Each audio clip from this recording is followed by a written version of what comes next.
ओम शांति। ओम शांति।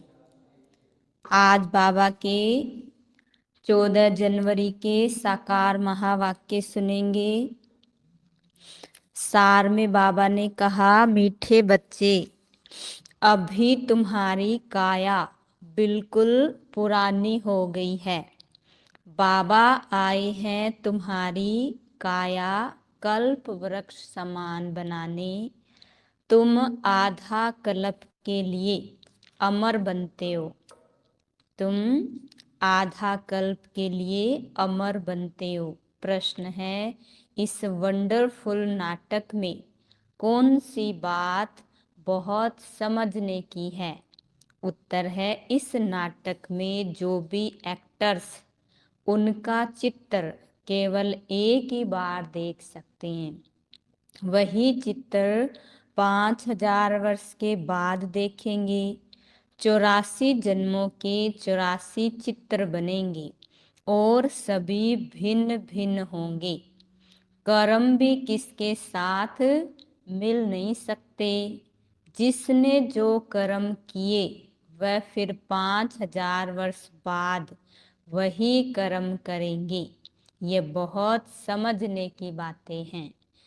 बाबा कहते, तुम बच्चों की बुद्धि का ताला अभी खुला है। तुम सब राज सबको समझा सकते हो। गीत है, भोलेनाथ से निराला कोई और नहीं। ओम शांति। भोलानाथ सदैव शिव बाबा को कहा जाता है, शंकर को नहीं कहा जाता। वह तो विनाश करता है और शिव बाबा स्थापना करते हैं। ये तो जरूर है, स्थापना स्वर्ग की और विनाश नरक का करेंगे। तो ज्ञान सागर भोलानाथ शिव को ही कहेंगे। अब तुम बच्चे तो अनुभवी हो।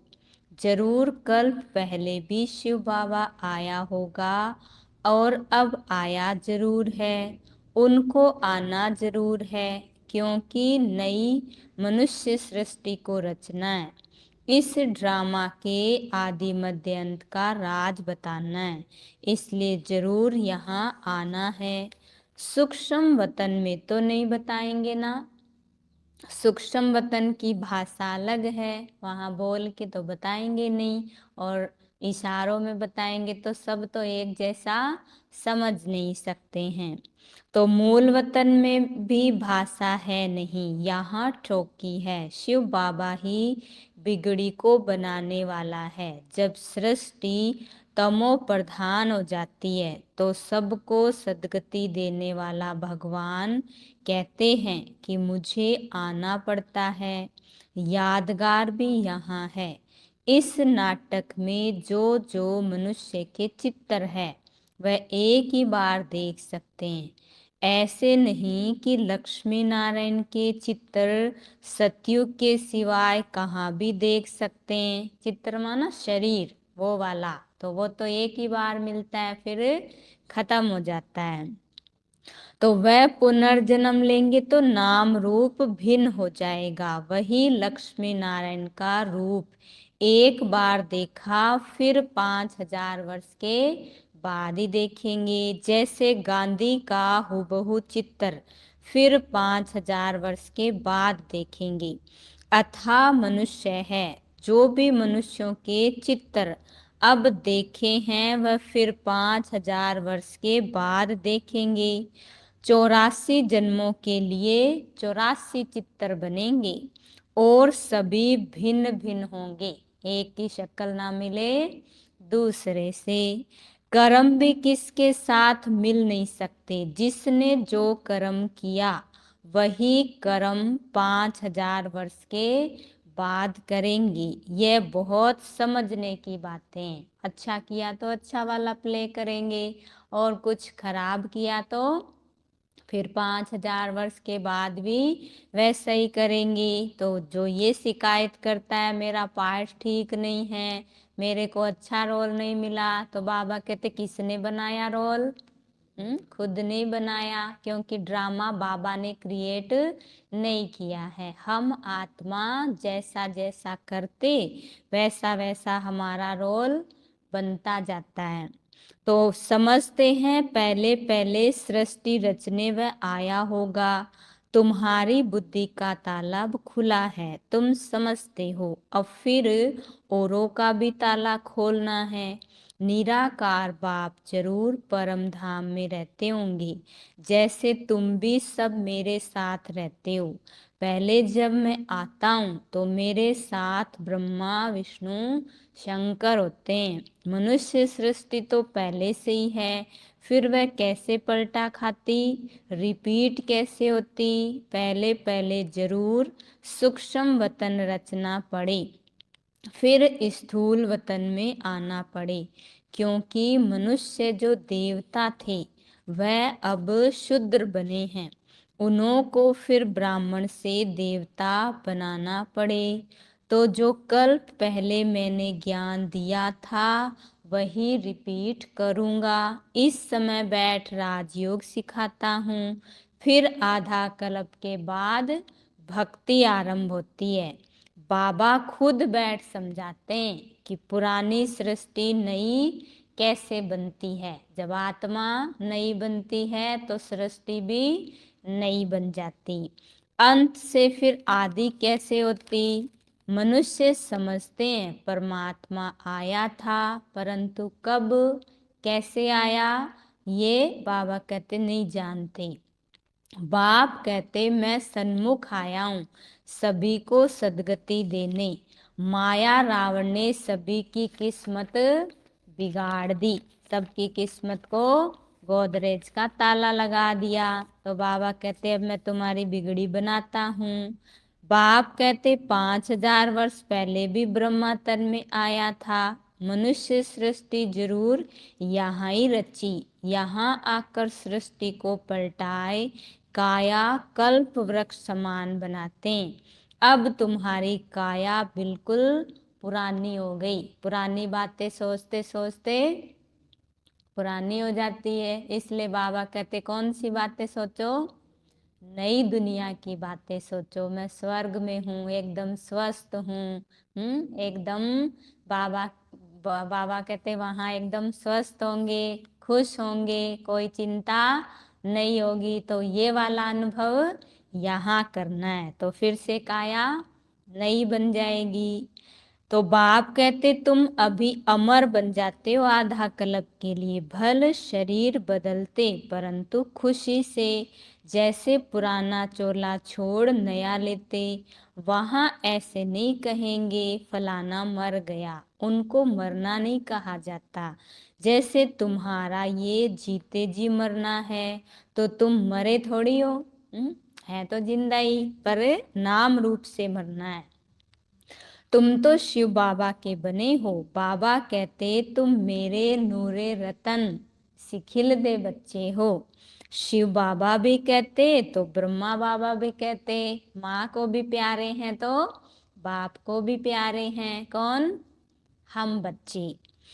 वह निराकारी बाप, ये साकारी बाप। अभी तुम कहते हो बाबा आप भी वही हो ना, हम भी वही हैं, आप भी सिखिल दे, क्योंकि आप भी हमसे 5000 वर्ष के बाद मिलते हो। तो बाबा भी क्या हो गया? सिखिलदा हो गया ना, माना बहुत समय के बाद आकर मिला हुआ। बाप कहते मैं आकर स्वर्ग स्थापन करता हूँ, राजाई तो जरूर चाहिए, इसलिए राजयोग सिखाता हूँ। पीछे तो तुमको राजाई मिल जाएगी, फिर इस ज्ञान की वहां दरकार नहीं रहती। फिर ये शास्त्र आदि सब भक्ति में काम आते हैं, पढ़ते रहते।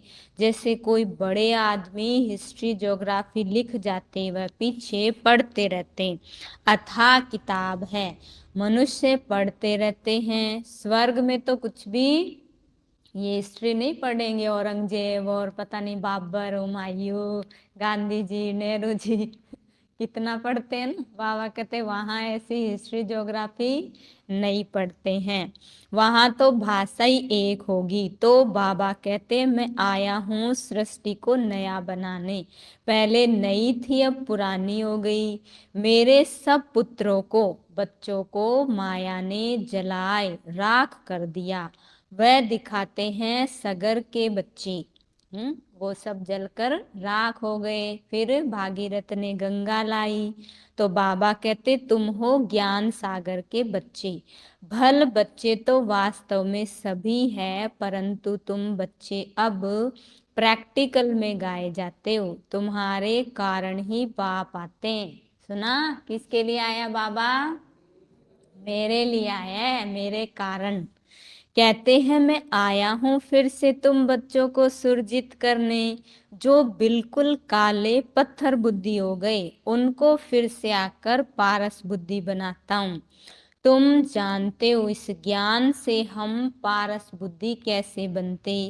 जब तुम पारस बुद्धि बन जाएंगे तब ये दुनिया भी पत्थर बुद्धि से बदल पारस पूरी बन जाएगी, जिसके लिए बाबा पुरुषार्थ कराते हैं। तो बाबा को जरूर मनुष्य सृष्टि रचने के लिए यहाँ ही आना पड़ेगा।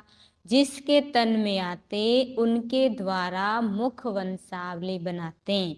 तो ये हो गई माता। कितनी गुह्य बातें हैं। है तो ये भी मेल, इनमें बाबा आते हैं तो माता कैसे हुई, इनमें मूंझते हैं। तुम सिद्ध कर बताते हो कि ये माता पिता ब्रह्मा सरस्वती दोनों कल्प वृक्ष के नीचे बैठे हैं, राजयोग सीख रहे हैं, तो जरूर उन्हों का गुरु चाहिए। ब्रह्मा सरस्वती और बच्चे सभी को राज ऋषि कहते हैं, राजाई के लिए योग सीखते हैं। बाबा आकर राजयोग और ज्ञान सिखाते हैं, जो और कोई सिखा ना सके। न कोई का राजयोग है, वह तो सिर्फ कहेंगे योग सीखो। हठ योग तो अनेक प्रकार के होते हैं, राजयोग कोई सिखा ना सके। भगवान ने आकर राजयोग सिखाया था। कहते हैं हमको कल्प कल्प फिर आना पड़ता है, जबकि मनुष्य सृष्टि नई रचनी है। प्रलय तो होती ही नहीं है, अगर प्रलय हो जाए फिर हम आवे किसमें, निराकार क्या आकर करेंगे। बाबा समझाते हैं सृष्टि तो पहले से ही है, भक्त भी है, भगवान को बुलाते हैं। इससे सिद्ध है कि भक्त है तो भगवान को आना भी तब है जब भक्त बहुत दुखी है। कलयुग का अंत है, रावण राज्य खत्म होना है, तब मुझे आना पड़ता है। बरोबर इस समय सभी दुखी है, महाभारी लड़ाई सामने खड़ी है। ये है पाठशाला। पाठशाला में बाबा पढ़ा रहे हैं, तो पढ़ाई में होता है कुछ बनना। कोई कहते ना, बच्चे कहते हैं मैं डॉक्टर बनूंगा, मैं पायलट बनूंगा, मैं सीए बनूंगा। तो बाबा कहते तुम क्या बनेंगे। तो हमारा लक्ष्य है हमें श्री लक्ष्मी नारायण बनना, राजा बनना। तो सतयुग में लक्ष्मी नारायण का राज्य था, सिर्फ सिंगल ताज वालों का राज्य हुआ। फिर सिंगल ताज वालों का राज्य हुआ, फिर और धर्म वृद्धि को पाए, फिर राजाई आदि बढ़ाने के लिए युद्ध आदि हुए। तुम जानते हो जो पास्ट हो गया वह फिर रिपीट होगा, फिर लक्ष्मी नारायण का राज्य आरंभ होगा। बाबा वर्ल्ड की हिस्ट्री ज्योग्राफी का राज पूरा समझाते हैं, डिटेल में जाने की भी दरकार नहीं है। जानते हैं हम सूर्यवंशी हैं, तो जरूर पुनर्जन्म भी सूर्यवंशी में लेते होंगे, नाम रूप तो बदलते होंगे, माँ बाप भी दूसरे मिलेंगे। ये सारा ड्रामा बुद्धि में रखना है। बाबा कैसे आता वह भी समझ लिया। मनुष्यों की बुद्धि में वही गीता का ज्ञान है, अब तक भी उसको ही पढ़ रहे हैं। और बाबा कहते अब तो मैं सामने बैठकर पढ़ा रहा हूँ, गीता सुना रहा हूँ। तो आगे हमारी बुद्धि में भी वही पुरानी गीता का ज्ञान था। अभी बाप गुह्य बातें सुनाते हैं, जो सुनते सुनते सारे राज समझ गए। मनुष्य भी कहते आगे आपका ज्ञान और था, अब बहुत अच्छा है। अब समझ गए कि कैसे गृहस्थ व्यवहार में रह कमल फूल समान बनना है। ये सबका अंतिम जन्म है, मरना भी सबको ही है। खुद बाप कहते मैं तुम पवित्र बनने की प्रतिज्ञा करो, तो मैं 21 जन्म के लिए स्वर्ग का मालिक बना दूंगा। यहाँ तो कोई पदम पति है तो भी दुखी है। काया कल्प तरु होती नहीं, तुम्हारी काया कल्प तरु होती है। तुम 21 जन्म मरते नहीं। बाप कहते यहाँ आएंगे भी वही जो सूर्यवंशी चंद्रवंशी कामचिता पर बैठ सांवरे हो गए। अर्थात सबका पार्ट फिक्स है, समय से पहले आगे भाग्य से ज्यादा किसी को मिल नहीं सकता। कोई कितना भी दूसरा कोशिश कर लेवे। तो बाबा कह रहे ड्रामा फिक्स है, जब उसके भाग्य में मिलना होगा तब उसको मिल जाएगा। तो बाप कहते हैं सब काम चिता पर बैठ काले हो गए, अब तुमको काम चिता से उतार कर ज्ञान चिता पर बैठना है।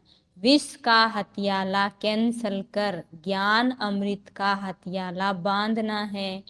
समझाना ऐसे है जो वह कहे कि तुम तो शुभ कार्य कर रहे हो।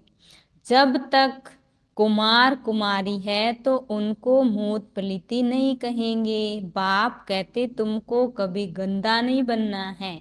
आगे चलकर ढेर आएंगे, कहेंगे ये बहुत अच्छा है। ज्ञान चिता पर बैठने से तो हम स्वर्ग के मालिक बनेंगे। अक्सर ब्राह्मण ही सगाई कराते हैं, तो क्या बनना है अभी? ब्राह्मण। ब्राह्मण बन के जो भी आपके आसपास है उनकी सबकी सगाई बाबा से करा देनी है कि देखो तुमको सबसे ज्यादा सुख मिलेगा। दुनिया में तो सुख है नाम का, और बाबा देता है जन्म जन्म का। तो राजाओं के पास भी ब्राह्मण रहते हैं, उन्हों को राजगुरु कहते हैं। आजकल तो सन्यासी भी हथियाला बांधते हैं। तुम जब ये ज्ञान की बातें सुनाते हो तो वह लोग बहुत खुश होते हैं, झट राखी भी बंधवा लेते। फिर घर में झगड़ा भी होता, कुछ सहन भी तो जरूर करना पड़े। तुम हो गुप्त शिव शक्ति सेना, तुम्हारे पास कोई हथियार नहीं है। देवियों को बहुत हथियार दिखाते हैं। यह सब ज्ञान की बातें हैं, यहाँ है योग बल की बातें। तुम योग बल से विश्व की बादशाही लेते हो, बाहुबल से हद की राजाई मिलती। बेहद की राजाई तो बेहद का मालिक ही देंगी। लड़ाई की कोई बात नहीं है। बाप कहते मैं कैसे लड़ाऊंगा, मैं तो लड़ाई झगड़ा मिटाने के लिए आया हूँ। फिर इनका नाम निशान भी नहीं रहता, तब तो परमात्मा को सब याद करते। कहते हैं मेरी लाज रखो, फिर भी एक में निश्चय नहीं तो और को पकड़ते रहते।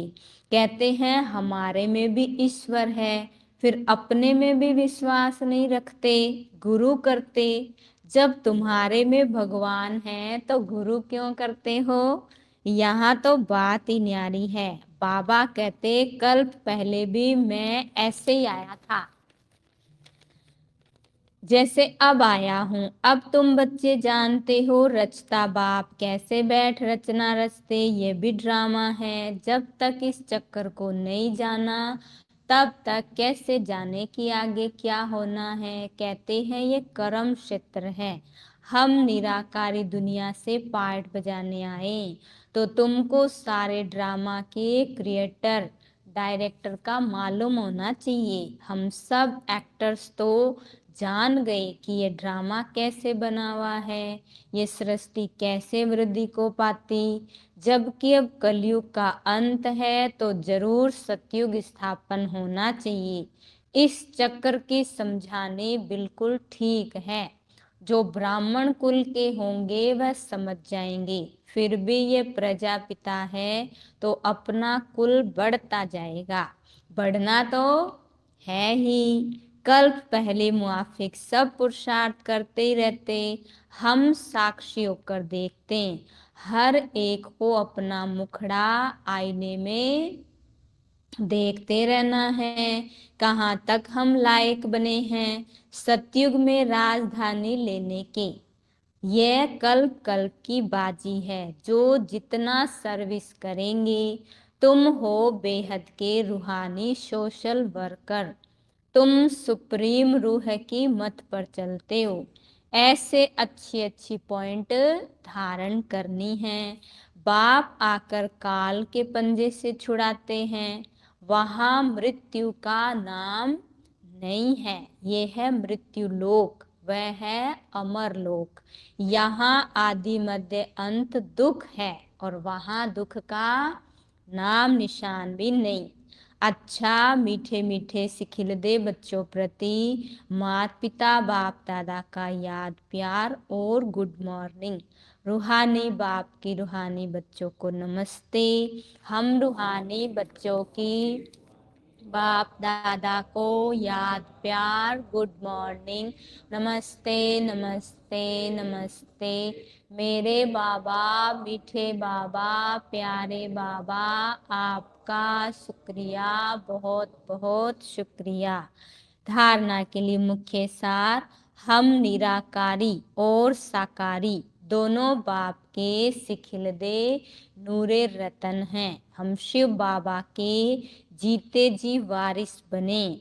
इसी नशे में रहना है। दूसरी पॉइंट है योग बल से विश्व की राजाई लेनी है। पवित्रता की राखी बांधी है तो सहन भी करना है। पतित कभी नहीं बनना है। आज का प्यारे बाबा का वरदान। सुख के सागर बाप की स्मृति द्वारा दुख की दुनिया में रहते भी सुख स्वरूप भव। सुख के सागर बाप की स्मृति द्वारा दुख की दुनिया में रहते भी सुख स्वरूप भव। सदा सुख के सागर बाप की स्मृति में रहो तो सुख स्वरूप बन जाएंगे। चाहे दुनिया में कितना भी दुख अशांति का प्रभाव हो, लेकिन आप न्यारे और प्यारे हो, सुख के सागर के साथ हो। इसलिए सदा सुखी सदा सुखों के झूले में झूलने वाले हो। मास्टर सुख के सागर बच्चों को दुख का संकल्प नहीं आ सकता, क्योंकि दुख की दुनिया से किनारा कर संगम पर पहुंच गए। सब रस्सियां टूट गई तो सुख के सागर में लहराते रहो। जैसे आज पतंग लहराएगी ना, ऐसे बाबा कहते तुम भी आसमान में उड़ते रहो, दूर दूर दूर बाबा के पास चले जाओ। तो नीचे फिर कोई जो पतंग बहुत ऊपर उड़ रही हो उसको कोई काट सकता है क्या? तो बाबा कहते तुम भी ऊपर उड़ जाओ तो माया तुमको पकड़ नहीं सकती है। स्लोगन है मन और बुद्धि को एक ही पावरफुल स्थिति में स्थित करना ही एकांतवासी बनना है। मन और बुद्धि को एक ही पावरफुल स्थिति में स्थित करना ही एकांतवासी बनना है। अच्छा, ओम शांति।